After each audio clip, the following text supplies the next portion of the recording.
नमस्कार मित्रांनो, जय जवान जय किसान. आपण आहोत कपाशी या क्षेत्रामध्ये आणि या ठिकाणी कपाशीला माती लावण्याचं काम चालू होतं आणि खूप छानपैकी या ठिकाणी माती या ठिकाणी झाडाला लागलेली आहे.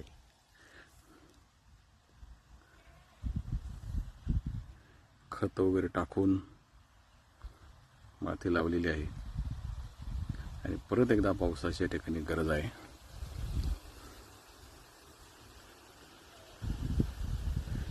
आणि फुलाचं प्रमाण त्या ठिकाणी वाढलंय. पिवळे आणि लाल रंगाची फुलं त्या ठिकाणी आहेत.